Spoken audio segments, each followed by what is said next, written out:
Svakome posle ovih 10 godina trebalo da bude jasno da oni ne napadaju Srbiju zbog Miloševića, nego napadaju Miloševića zbog Srbije.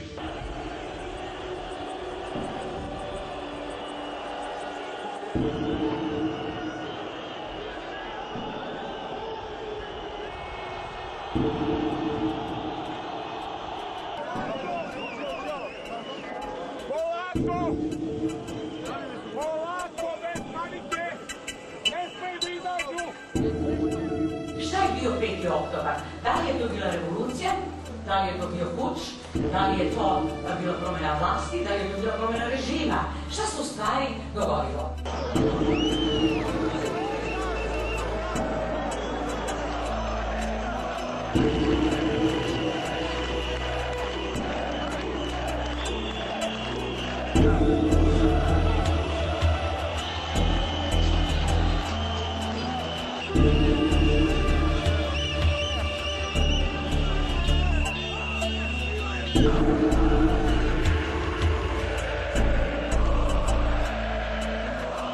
Ja sam slobodan čovjek!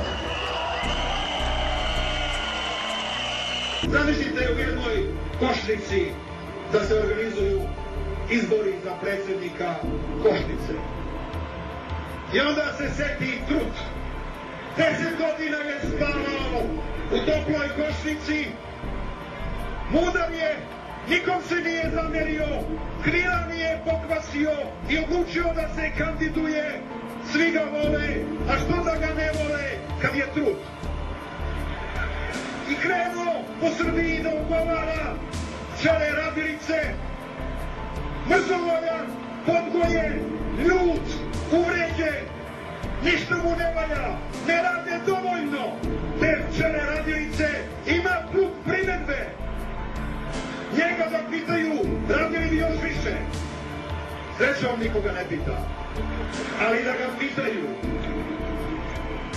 I krenuo Trut po Srbiji i otkrio veliku tajnu, loše se živi u Srbiji. Otkrio Ameriku, žene rade mnogo, imaju malo, teško je stanje i on se uvredio. I počeo je da traži krivce zašto se tako loše živi u Srbiji, kad on u svom kabinetu, u svojoj toploj Košnici, smislio bi on mnogo dobrih recepata, ali neko drugi da vuče kolo umjesto njega. A onda sedi na tim kolima, probudili smo ga i 5. oktobra, ovde smo ga doneli. Nije došao, doneli smo ga.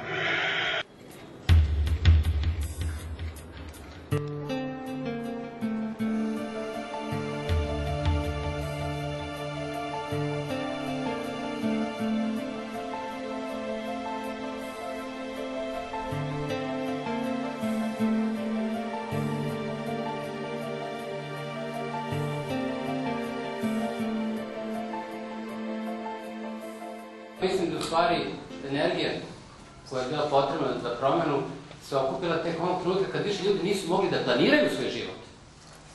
Kada prave libe više nisu postojali. Kada uopšte više nisu bili sigurni kao što su u socijalističkom društvu da ako završim fakultet, onda ću naći posao, a ako radim 10 godina dobit ću kredit, a ako još 10 godina radim kupit ću stan. Kada je sve to prestalo da važi, kada su mladići sa 20 počeli da ubijaju, a sa 25 da budu neverovatno bogati, a devojke sa 22 da budu prostitutke na ulicama, tek tada su roditelji shvatili da više ništa toj deci ne mogu da ponude, nijedno obećanje ne mogu da daju, koje vredi, uči školu, bit ćeš to, budi dobar radnik, bit ćeš to. To je ono što je razoreno i čini mi se da tek tada su stvorili uslovi da dođe do promene. Možete reći da to jeste bio donekle revolucionarni program, ali daleko od toga da je bio koherentan ili bilo kako razrađen. Forsiranje da padne Milošević po svaku cenu, to je bilo i iznutra i spolje diktirano, znači Amerikanci su finansirali kampanju, to Goran vrlo dobro zna, znači kampanju i razne obuku i tako dalje, znači navodno su to Amerikanci finansirali. Radi se jednom tipičnom hibridnom režimu, veoma sličnom režimima u Hrvatskoj u vreme Tuđmana, Rusiji u vreme Jelcina, Ukrajini u vreme Kravčuka, Kučme, Rumuniji u vreme Ilieskova, naročito njegovog prvog mandata, Albaniji u vreme Beriše Manama, Meksiku 90-ih i slično. Napravljena amalgam sa socijalizmom, pa je zaista bila neprobojna. I socijalizam i nacionalizam, pa šta ćeš da je najjače ideologije, ne može da slomiš nikad.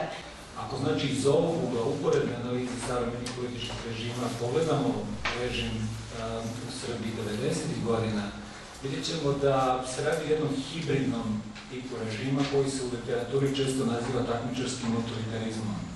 Znači, ne radi se ni o demokratiji, ni o potpunom autoritarnom režimu. Ljudi i u autoritarnom društvu mogu da budu srećni kao pojedinci, kao porodica, jer se kreću unutra zadatnih pravila igre, koliko god da su neslobodna, postoji jedno polje lične slobode koje je i najveća diktatura ostavlja. Kada to polje bude ugroženo, onda dođe u situaciju da je toliko nestabilno da želite da slomite sve okove opozicije.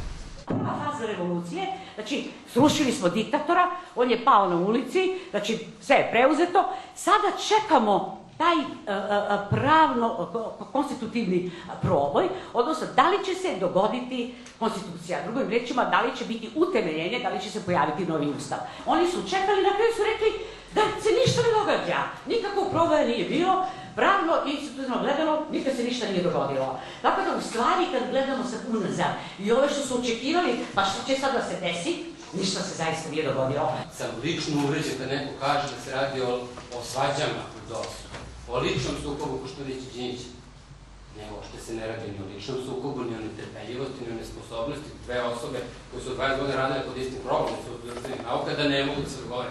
Radi se o tome da je tih 50% plus 1 okupljalo različite, suštinski različite poglede na politiku Miloševića. Nije tačno da je mandat bio ulazimo u Evropsku uniju, ulazimo u NATO i sve. Nije tačno.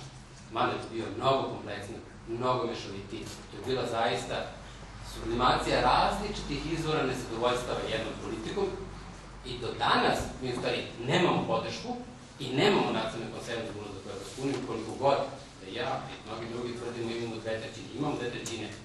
Hoćemo Evropsku uniju, kad ih pitate da li hoće dostaviti bilo koje od tih uslova, te 2/3 padnu. Znate kako? Obično smo mi u dilemi da mislimo da su se sukobili pre svega oko budućnosti. Znači, Đinđić, Koštunica, različite vizije i različite budućnosti. Ja ne negiram to. I Goran je u pravu i to ne možemo negirati, jeste to bilo različito. Ali ja sam se zapanjila da su u stvari neki drugi autori bili u pravu. Da su se glavne razlike pokazale pre svega se govorilo o Hagu. Znači, kad čitate tu literaturu, u stvari vi vidite da je problem 5. oktobra bila prošlost, a ne budućnost. Mi hoćemo u Evropsku uniju, ali mi nećemo da sarađujemo s sudom u Hagu, do danas nema većine u ovom društvu za punu saradnju s sudom u Hagu. Mi nećemo da otvorimo batajničke grobove, to ni to u punom sastavu nije uspio da se dogovori. Velika manjina, ubedljiva manjina je bila za otvaranje. I to vreme kad su idealni bili naši odnosi. Dakle, mi se toliko nismo razumeli. Od momenta kad je otišao Milošević, taj DOS je postao praktično fatalan. On ničemu više nije mogao da služi i ako je njima, vođama, bilo jasno da se oni više ni oko čega ne slažu, oni su i dalje izašli na decembarske republičke izbore pod DOS Vojislav Koštunica. Mislim da ono što je stvar 5. oktobra nije potpuno izgubljeno.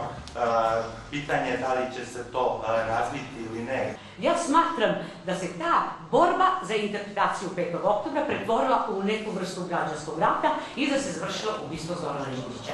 Da li imamo prava da kočimo neke pokušaje reformi? Da li imamo pravo da se delimo, da se cepamo, da se klevećemo, da jedni drugima podmećemo? A ako sada Srbija stane, makar koliko sporo da neko procenjuje da ide, da bi se ponovo pokrenula, proći će 10 godina. Moje upozorenje je imamo ogromnu istorijsku šansu da uradimo nešto veliko i u ovoj zemlji i u ovom regionu, ali moramo mnogo da se trudimo da izbegnemo rizike i iskušenja. I to nikakva nije garantovana stvar da smo mi osvojili demokratiju, da idemo u ekonomske reforme, da idemo prema Evropi. To nije garantovana stvar. To je šansa koja može da bude prokockana sutra.